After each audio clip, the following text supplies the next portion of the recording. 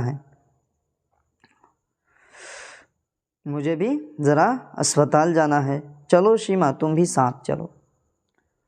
بھابھی سیما سے بھی بولتی ہے کہ شیما مجھ کو اسپتال جانا ہے اور تم بھی میرے ساتھ چلو۔ اختر بول رہے ہیں میں نے کمرے کی کھڑکی سے بھابھی کو بنگلے کے احاطے سے باہر جاتے دیکھا۔ ان کے ہاتھ میں دودھ کی بوتل تھی۔ بھابھی جان کے ہاتھ میں کیا تھی؟ دودھ کی بوتل تھی جو بہت دیر سے میز پر رکھی ہوئی تھی۔ یہ تو مجھے 2 دن کے بعد معلوم ہوا کہ بھابھی کے ایک پرانے ملازم کی بیٹی ہسپتال میں ہے۔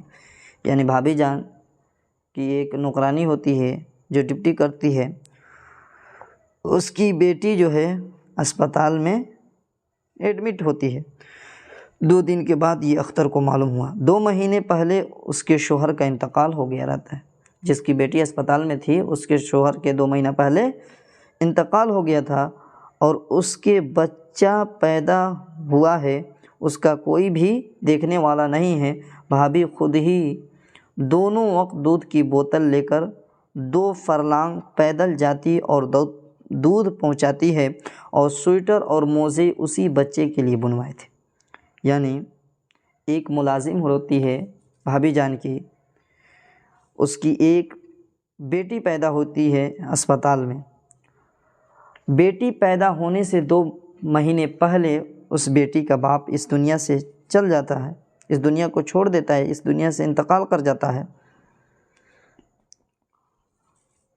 اب اس دنیا میں اس کا کوئی بھی دیکھنے والا نہیں۔ بھابھی خود ہی دونوں وقت یعنی صبح شام دودھ کی بوتل لے کے 2 فرلانگ یعنی 2 کلومیٹر پیدل جاتی اور دودھ پہنچاتی تھی، اور وہ سویٹر موزے اس بچے کے لیے بنوائے تھے کیونکہ سردی کا موسم شروع ہو رہا تھا اور شیما ان کے کالج کے ایک غریب طالب علم تھی، ایک غریب طالب علم تھی، ایک غریب اسٹوڈنٹ تھی جو صرف ان کی مدد کے سہارے پڑھ رہی تھی۔ بھابھی جان کے مدد کے سہارے جو شیما لڑکی تھی نا وہ پڑھ رہی تھی۔ بھابھی سے میرے صرف 2ری یا تیسری ملاقات تھی۔ اختر کیا کر رہے ہیں، بھابھی سے میری صرف 2ری یا تیسری ملاقات تھی، البتہ خط و کتابت بہت زیادہ تھی۔ یعنی اختر جو تھے وہ بہت زیادہ خط لکھتے تھے، شعر و شاعری کرتے تھے، تو اسی سے ان کو فرصت نہیں ملتا تھا، اس لیے بھابھی جان سے ان کو زیادہ ملاقاتیں نہیں ہوئی۔ وہ کہہ رہے ہیں کہ بھابھی جان سے میری صرف 2ری یا تیسری ملاقات تھی، البتہ خط و کتابت بہت زیادہ تھی، لیکن 3 دن ساتھ رہ کر معلوم ہوا کہ وہ آدمی نہیں مشین ہے۔ صرف 3 دن بھابھی جان کے ساتھ رہے تھے اور ان کو معلوم ہوا کہ بھابھی آدمی نہیں مشین تھی، ایسا کام کر رہی تھی۔ صبح اٹھ کر کام شروع کر دیتی، ان کا زمانہ بھی بالکل بدل چکا تھا۔ کبھی 4-5 نوکر اور مامائیں ہوتی تھیں، یعنی شروع میں جب شادی بیاہ کر کے آئی ہوئی تھی تو شروع میں 4 نوکر تھے، لیکن اب ان کے پاس صرف 1 نوکر تھا جو بازار سے سودا لاتا تھا اور کھانا بھی پکاتا تھا۔ پھر روپیوں کی بھی بڑی تنگی تھی، تنگ دستی تھی، روپے کی کمی تھی، پہلے وہ ہزاروں روپے ماہوار اپنے شوق پر خرچ کر دیا کرتی تھی۔ یعنی شروع میں اپنے شوق پورا کرنے کے لیے ہزاروں روپیہ، پہلے کے زمانے میں 1000 روپیہ بہت ہوتا تھا، تو پہلے وہ 1000 روپے صرف اپنے شوق میں ختم کر دیا کرتی تھی، خرچ کر دیا کرتی تھی۔ لیکن اب 400 روپے ماہوار پر ایک کالج میں لیکچرر تھی، یعنی 400 روپیہ منتھلی ملتا تھا، ایک کالج میں وہ پڑھاتی تھی، اور 50 روپے ماہوار ایک لڑکی کو پڑھانے کے ملتے تھے۔ ایک لڑکی کی ٹیوشن بھی پڑھاتی تھی جس کو مہینے میں 50 روپے ملتے تھے۔ لے دے کر یہی ان کی آمدنی تھی، اور خرچ اپنی جگہ پر، بلکہ کچھ زیادہ ہی۔ خرچ تو آپ جتنا بھی آپ کا انکم ہو، لیکن جو بھی آپ کی ضروریات ہیں ان کو تو کسی نہ کسی حال میں پورا کرنا ہی پڑتے ہیں۔ اسی طریقے سے وہ خرچ اپنی جگہ پر تھے، بلکہ کچھ زیادہ ہی تھے۔ اپنے اور بچوں کا خرچ ہوتا تو کسی طرح پورا ہو جاتا، لیکن وہ ابھی بڑھ گیا تھا۔ بچوں اور اپنی ضرورتوں کے علاوہ ایک مستقل رقم انہیں ہر مہینہ مزدوروں اور طالب علموں کو، انجمنوں کو دینا پڑتی تھی۔ کانفرنسوں اور جلسوں میں شرکت کے لیے کرایہ ادا کرنا پڑتا تھا۔ کئی غریب لڑکیاں صرف ان کی مدد سے پڑھ رہی تھیں۔ بتائیے، بھابھی جان اپنا بھی خرچہ پورا کرتی تھی، اپنے بال بچوں کے اخراجات کو اٹھاتی تھی، اس کے ساتھ ساتھ کئی غریب لڑکیاں صرف ان کی مدد سے پڑھا کرتی تھیں۔ بتائیے کتنا اچھا اخلاق تھا، کتنا اچھا ان کا کردار تھا۔ آگے